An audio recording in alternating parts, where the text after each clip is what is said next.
Good evening and welcome to the accountability check-in of Get Awesome. I am Jen Drakes, your co-host. and and that madam over there is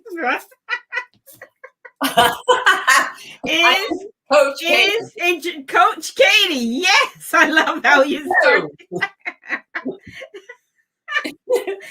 start the show. We are doing our accountability check-in for pursuing your path. Early in the month, we did the inspiration on setting goals, picking what your top 7 was and what your ULA 1 was, and then also setting a plan for making baby steps on a daily basis. And without that, I'll pass it over to Coach Katie to take us into what we did and what we what we need to know. Go ahead, Katie. All right, you've done the ULA wheel, right? You've gone online, you've taken the test, shows you how you score and where you stand in the 7 F's of ULA, which are fitness, finance, family, field, which is your career, faith, friends, and fun. And so the object is to live a life of balance, growth, and purpose. That's living your ULA life. So you did the wheel, you know where you stand, and then we looked at the ULA plan, which is where you went and you set your goals in those areas. And if you were going to like ULA Palooza, which is their yearly event, or if you went through the coach training or you read the books, you set 3 goals in each one of those 7 areas. So you end up with, if you see the comment, you have your Steve Jobs on. Yeah, I don't know what that means. I was letting you finish though before I called. I got distracted. I had a squirrel moment. Yes, you got your squirrel burnings going. Squirrel burning going. So you set you set 3 goals in 7 areas. So you end up with 21 goals, and you're automatically feeling overwhelmed at that point. I know I was.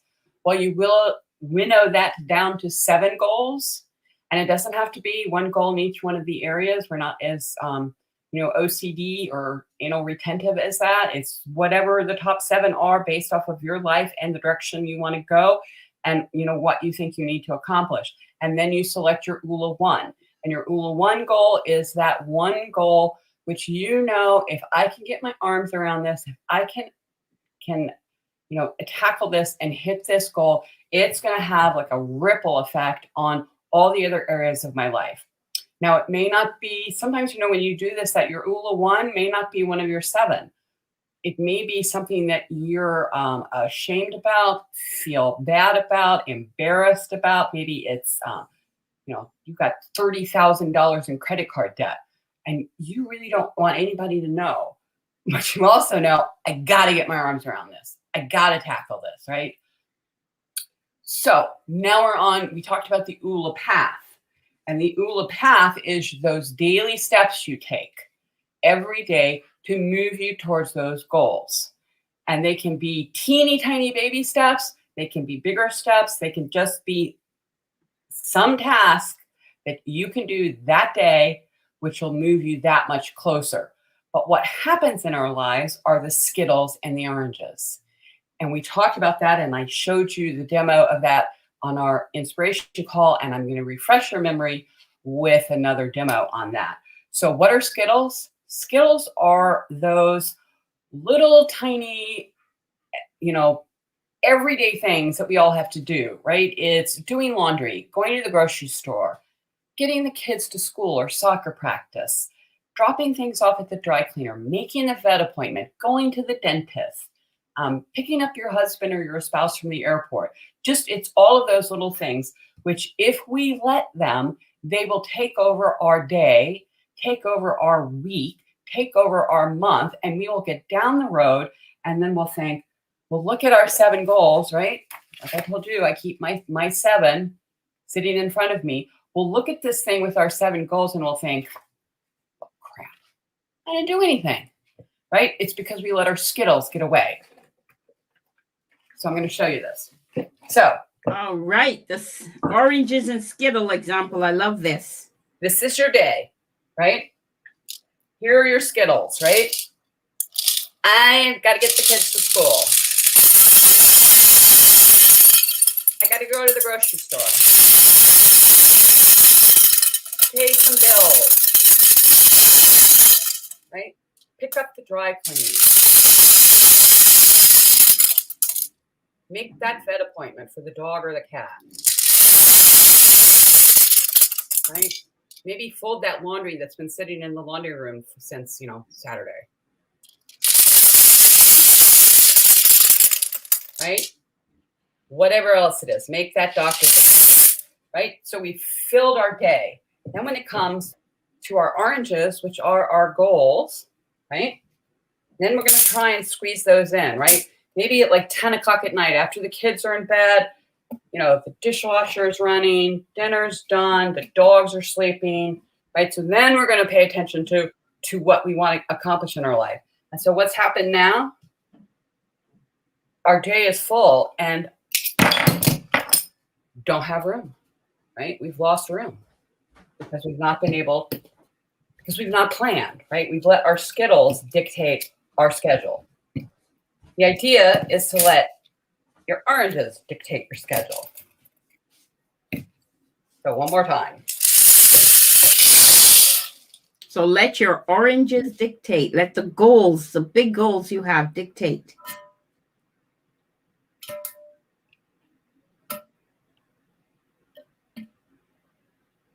Six, one more. Yay! And now here come the Skittles, right? Again, the laundry, kids to school, dry cleaning. Banking. Grocery store. Right? Folding that laundry that's been sitting in your laundry room, or maybe still in the dryer, right? If you're like me, it might still even be in the dryer. So now you can see all of that stuff you have to do is fit into your day, and you've managed to get your oranges in. Yeah. So that's sort of the Skittles and oranges. So now, if you can do this however you do you, right? If you're a techie person, you can do this, on your phone with notes. You can do it however you want to do it. And actually, I'll give a little plug. ULA is coming out with a digital version of this, where on the digital version, you'll be able to go in and do your 3 steps. And then when you have them done, you'll be able to click it off. You'll be able to earn badges. I'm still old school, right? So I write mine down, and this sits on my desk next to me. So simple 3x5 card, right? Line down the middle. On the right-hand side, I always have to do this. On the left-hand side, turn it so it faces me so I can figure out what side it's on. On the left-hand side are your Skittles. That's where you're going to write down, I need to pay bills today. I need to call the vet and make an appointment for Fluffy. The kids have soccer practice at 6. I need to zip by the grocery store. But then on the right-hand side are your oranges. And that's where you're going to write down at least 3 steps that you can take. I'm like you, Jen. I know, I can never. I know, because it's like moving the reverse from the way I'm doing it. Do 3 steps a day, 3 baby steps a day, which will move you towards, these goals, right? So you can do more than 3. And I'll be honest with you, some days my days are all over the board. Some days lucky me, I have no Skittles. Some days I seem to have more Skittles on my list than I have, but I still have my 3. And there's some, and I'll be honest, there's some things I do every day, and they're related to my, my 7, right? So, my top 2 every single day on my oranges are the same, because I have a morning routine that I do every day, which is like meditation, devotional reading, stretching, because that's one of my goals, is to do that. You can have 7 on there. You can have 20 on there. Chances are you're not going to get, depending on how big your steps are, you're not going to get to all 20. So don't try to front load everything. Remember, this is taking it a step at a time. Right, Jen? And do you want to talk about steps over a year? Absolutely. So you just saw the visual impact of this, right? So it's one thing to say, it's another thing to see it visually represented. But here's another way to look at it from a numbers perspective.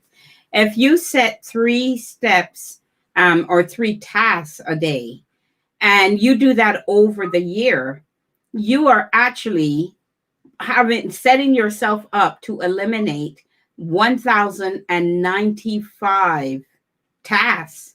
And I think that number is profoundly impactful, because even if you say that 200 of those are Skittles, because when you think of Skittles, you tend to do them either monthly, like banking, you tend to do once a month type of thing, or weekly chores, right? Like washing or anything like that, cleaning the house, or weekly chores. If you look at the numbers, let's say 200 of them are your Skittles, that you, even 300, you are still at 795 tasks and goals that you could eliminate and work on in a year. And I think that is phenomenal, because that is based on you just doing 3. What happens if you end up finding that you're doing 5 a day or 7 a day? Then the number just grows exponentially. So I think if you look at the visual and look at the numbers, you have to stop and ask yourself, why not? Why would I not do this? So those are the things that we're trying to guide you towards. With that said, I'm going to take a moment. What is a Steve Jobs? I have my Steve Jobs jokes up. What is that? I have no idea what that means. I don't know, and I keep reading it, and I'm not understanding that. And we can't tell who it is because they didn't do. Can you click on in the Facebook? Can you click on the stream yard message about Facebook so we can see your name, or tell us who you are and what you mean by that? Because I honestly don't know. And I think it's hilarious because I see the smiley face after, so I know they're chuckling, and I can't chuckle with them except to tell them I have no idea what I think it is. What? Well, I just looking at you. You've got that like black turtleneck on. Oh. See, I was right. You were right. You guessed right. Okay, thank you. Now I know his iconic turtleneck look. I guess you're not used to seeing me in it. I know. You can tell she's up north and I'm in the south because I'm in it's like 80 some degrees here. Well, it went chilly again today, and it rained, and it was a little bit dreary. So I just kept on my turtleneck. But now I get it. Okay. So a little diversion, but a nice one anyway. Getting back to the topic at hand. On a serious note, for those that don't actually set goals, I would strongly encourage you to even start with one. Just start really small. One goal. Strive to achieve that. Once you've achieved that, how did you feel? Then try to get to 2 goals. You achieve those 2 goals. How did you feel? And I'm asking you that. I'm playing devil's advocate to some extent, asking you that because I know how I feel when my goals are ticked off, crossed off. I feel like I've had, especially when there's a lot of ticks on that day, like I've had a really productive day. And I think everybody wants to get up and go through their day and at least close the day feeling like they did something, like it was really productive. And so you get a really good feeling knocking these goals off. So I would encourage you to try that, to start small, not take big leaps quite yet until you get into the habit. Because as someone that has done it for so many years, most of their life, I know you've heard me say it again, and I'm going to sound like a broken record. I do not know how to get through my year without setting goals. I really don't. I don't know how to get through my day without setting goals. I recently got pulled away with family for some things to give some family attention to. and it threw me completely off my schedule. And I hadn't set any goals, and I was actually lost until I sat down and repurposed and reset the goals, because things had shifted. I hadn't achieved anything, and I needed to get back on track. And actually writing down my goals and ticking them off every day was a way to get back on track. So I personally do not know how to get through from one day to the next without literally setting goals and seeing them ticked off, and leave my office or whatever, and close the day knowing that I've had a productive day. What about you, Katie? Yeah, and I am very familiar with setting goals. We used to do, I had 30 years with General Motors, and we used to do business plans with our dealers. So I'm very familiar with setting goals, and I'm also extremely familiar, based off of that experience, with how difficult it is for people to set goals. Mm-hmm. And for any one of a number of reasons. I mean, they don't want to set goals because then they're going to be held accountable for it, and they don't think that they can get goals. One of the reasons why Ben said, start with a simple goal. And one of the things that the ULA guys talked about this year, when I went through a workshop where we did our planning for this year, was to set a goal that you can hit in the next 30 to 60 days. Mm-hmm. So it's not that pie in the sky. It's not that lose 50 pounds. It's not that get out, pay off this, credit card that's got $10,000 on it. It's no. Because if you put that in and you want that done by June 1st, you're writing for a fall, Missy, because it's not going to happen. And then it just sort of reinforces that feeling that a lot of people get, that what's the point of writing goals? They're stupid. I never hit them anyway, blah, blah, blah. So if you do a simple goal, right? And maybe the simple goal is, if it's on debt, let me track my spending for the next 30 days to see where the heck my money's going, right? Mm-hmm. And I'd like to ask the person on the chat whether or not they set goals, and whether or not they find it hard or easy. What if you can give us your thoughts, that would be wonderful. And we can, of course, keep talking while we're yes, and you keep going ahead. I just wanted to put that question out. So you go ahead. So again, do your 3 steps. Don't overthink this, right? Just, okay, they said hard. Mm-hmm. And can you sort of expand on that, Facebook user? Why do you think setting goals is hard? Is it because you don't know what to set, or because you don't know how to break it down into simpler steps, or because you don't want to be held accountable? We talked before about that Virginia Tech study, which said 80% of us, and I was probably referring to Americans because I've not seen the actual study, 80% of Americans have never thought of a goal. Yeah, that blew me away. Remember when we talked about it? No, I didn't have a reaction because I got to absorb that number. But yeah, I find that is amazing to me. Right. So what does that mean? It means you're just existing. I'm with you. We're just going through the motions. People, right? Yeah. Right. I'm just drifting. We're routine based. Yeah. Wafting through life, right? I'm just okay. So you set them and then you don't meet them and you get frustrated. Okay. So do you think it's because maybe your expectations when you're setting them, that you're not breaking them down enough to make them into these, these baby steps, so you can have some sense of accomplishment? Okay. It's also as to whether or not how they've actually phrased the goal. I think it's another thing, because are they set to be smart? You know what I mean? Like, do they have a time frame? Are they very specific? There's a number, are they significant to you? So it depends on how they're languaged as well, because if they're not languaged right, it can also set you back. right? And it becomes hard to kind of, after you've written it down, you're kind of like, what am I trying to do here?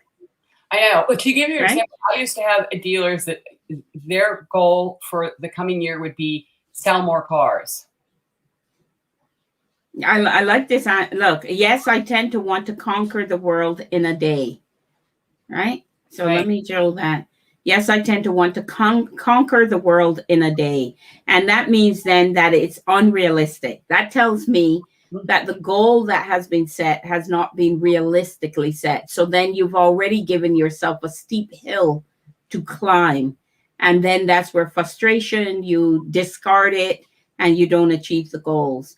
So one of the things, Katie, maybe if we can take a moment and talk about the SMART aspect of goal setting and how you can possibly language a goal to make it tiny and achievable and realistic at the same time. You wanna spend a little bit of time on that? Sure. Yeah. So, and I come at SMART from a business perspective. So a SMART goal, SMART is an acronym, which means your goal is specific, it is measurable, it is achievable, it's realistic, and there's a timeline on it. And on the personal side of SMART, it is significant, it's meaningful, it's realistic, right? It's achievable, and it's time-based. So just to give the more personal side of it from the business. So right. So take my dealer who would say sell more cars. Well, that's not a SMART goal, right? To make it a SMART goal, if he's currently selling an average of 30 cars a month, say that's what he sold last year, this month this year he wants to sell 5 more cars a month, right?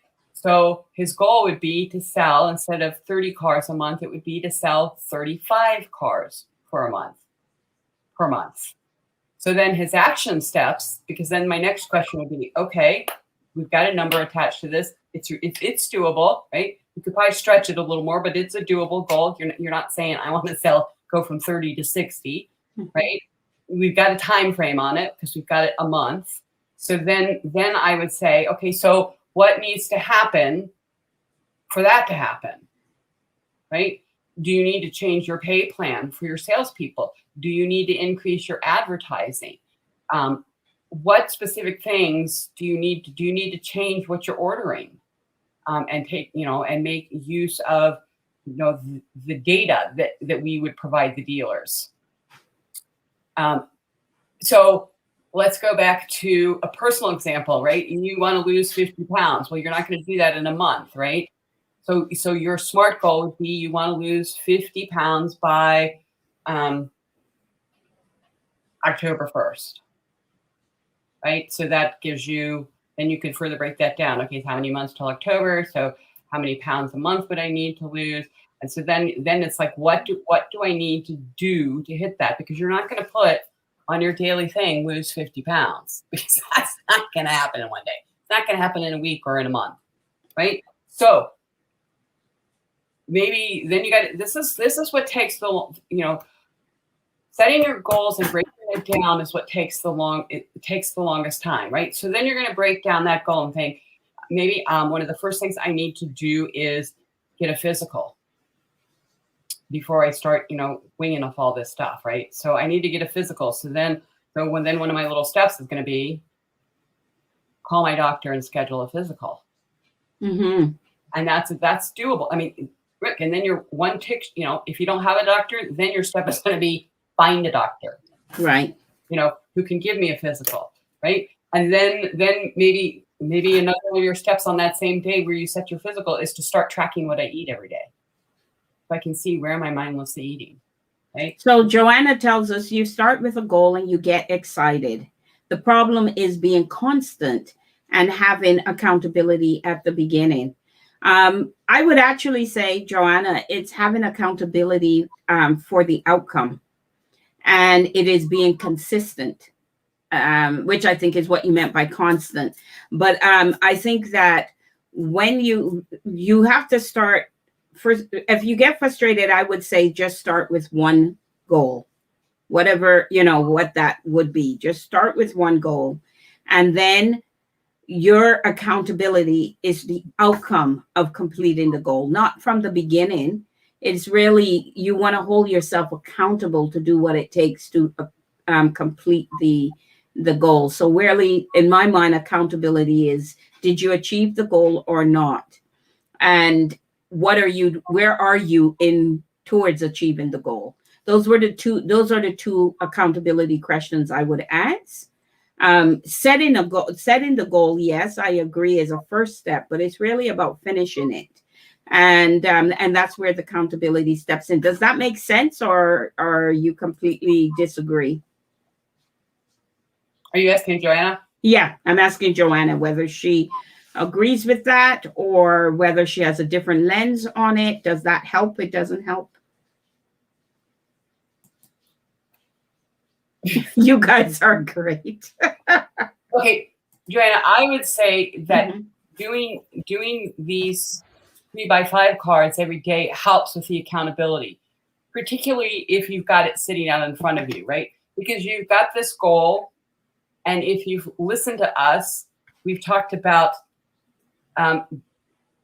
really, if your goal is to pay off $10,000 in credit card debt, lose 50 pounds, reconcile with my parents, whatever it is, a lot of those goals, and I know as I'm talking that I didn't phrase them in the SMART formula, but let's assume that they are in the SMART formula, that they're not going to happen overnight. So you have to start off with, when you're setting these goals, to be realistic about when they can be accomplished. And then what are the baby steps, right? And the baby steps are the 3 steps you take every day. And that's sort of, by writing it down is one thing. It's really one of the most important things. Write it down, or type it into your phone if you're a techie, or if you're a techie type person, whatever works for you. But I'm a pen and paper person. There's something about putting pen to paper and writing it down in my own words that has a tendency to make it stick better.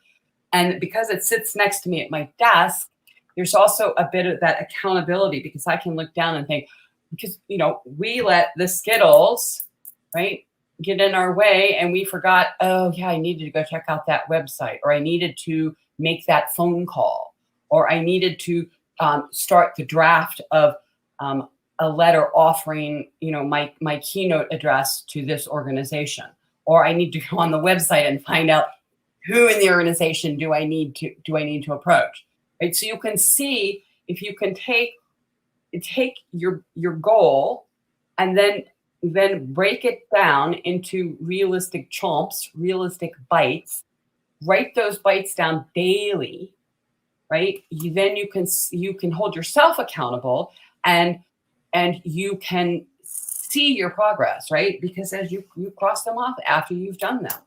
Right? And let's face it, Katie, we do it with necessities. So for example, I need a car to get to work, right? And once you say I need a car, let's say I'm going to get a new car in 3 months, right? Because this one is on its last legs, but I need to get a car in 3 months.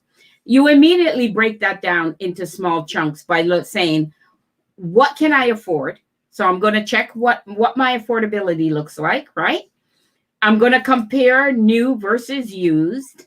I'm going to visit the dealership, or 2 or 3 dealerships, for the make of the cars that I like, right? Like, you've already started to break into small steps to get to the goal of getting a new car by a certain time frame. It is that same thing that we have to apply to, maybe not as big a thing as buying a car, but to things in our lives that will actually move us forward. And sometimes getting to those types of goals seem hard. But my thing is still that until you do it and practice and not give up, right? Just start really small with 1. Don't try to get to 3. Get to 1 and get to the accomplishment of 1. get to, like in our in the course that we're doing it by week, right? Between Sunday and Sunday, what can I get done? What do I want to get done? Those are small, manageable chunks to get you in the habit of setting meaningful goals and attainable goals, and then doing the accountability to ensure they're attained. So that is a practice that we have to think. And I appreciate, whoever said it was hard, because I like the honesty of that. And how do we make it not hard? And that is not start with lofty goals, just start with small goals. I want to lose weight. I'm just going to go and walk for 5 minutes. I'm going to walk for 5 minutes. That's it. 5 minutes takes you up to the stop sign and brings you back. Done. You do that a couple of days and you go, oh, okay. Next thing you know, you're walking further than the stop sign. And guess what? You've exceeded your goal. You're past the 5 minutes, right? So it takes just small. If you're finding it hard, don't start with lofty things. Just really simple, really, really simple activities that you can do, or goals that you can go after and achieve. Does that make sense, Katie, or am I talking? No, you're absolutely right. Because look, the fact of the matter is, what you put on your note card under oranges are those walk to the stop sign and back, right? Because your goal is whatever, to lose 25 pounds, right? But the actual little baby steps you're taking to give you what Jen is talking about, to give you that sense of accomplishment, is I'm going to walk to the stop sign and back today. And when you do that and you come back and you think, that was on my oranges list. Yes, I did it. And I can cross it off. Woohoo! I walked to the stop sign and back, right? And then maybe that's maybe that'll show up on the following days for like maybe a week or 2 weeks. And then maybe after a week of walking, you figure, I can do more than that 5 minute walk. I'm going to do it for like 10 minutes. So today's Wednesday. So starting Saturday, my little orange thing on my Saturday sheet will say walk 10 minutes. Yeah. Right. And I hit that and I can cross that off. And, maybe you have something else on there about like maybe keep a food diary. Right. So you see all of these small achievable things stack and stack and stack and stack to add up to hitting whatever that goal is, which is your goal. And I think also people are looking at that goal word as something bigger than it could be. Like someone might consider walking to the stop sign and back not a goal, but we're trying to tell them it can be a goal if it serves a larger purpose and it's taking you forward in a positive way towards that larger purpose, but you're doing it in very small increments. And I'll tell this story. I remember once seeing this lady, and she used to jog with she was a heavier set lady. She started jogging with a backpack. And I kid you not, she was moving just a little faster than walking, but jogging, but not that hefty jog. And every day I would see this lady doing this thing, not going far. And I'm telling you, after a little while, I couldn't believe how far that lady was running, how much weight she had lost, and how fast she was moving. And she started out, I mean, like literally just think of, just slow, nobody, her headphones were on, and she just thinking, and over time, what you could literally see the physical difference. You could see the pace picking up. You could see, like, it was just unbelievable. And then the backpack got heavier, like she put more things, and she was as fit as a fiddle. But it took her just a little faster than walking when she first went out. So it is possible that small steps can take you to the bigger objectives. So just an example of something that I've seen, and I didn't know the lady. I just used to watch her all the time because she was in my area. And every time I was coming from work, she happened to be out doing at that time. So I watched her for many months and just couldn't believe the change, right? So it is possible. So Well, we're going to wrap up, Katie. So tell us, give us some last advice. And oh, I was just going to say, it's like you said, if you take 3 small steps on your oranges over the course of a year, you would have taken over 1,000 steps towards your goal. So don't think that your goal has to be, whatever your goal is, that it has to be the one that shows up under oranges. No, it's the little steps that you need to take to get to that goal. Like the lady who was jogging really slow. Well, maybe her goal was that she wanted to compete in a marathon. Exactly. Yeah. But her starting point was to do this very slow jog, right? And work her way up. Those were her baby steps to get to, where Jen talks about seeing her, with a heavier backpack and moving out at a really brisk pace. Oh, seriously, I was like, is that the same person? I knew her by the backpack. So there we go. So bottom line, start small, start with 1, forget the 3, start with 1, achieve it, just embrace the achievement of it. How did you feel? Now you want to make that feeling exponential. Add another goal, add 2 goals now. How do you feel achieving those 2 goals? You want again to make that feeling exponential and keep going from there. And just keep doing that. Be patient with yourself. Please don't get frustrated, right? Please don't get frustrated doing this. We all have setbacks. That's normal. So, please give yourself a hug and just start again with the 1 and keep going from there. And start very small achievements till you build up.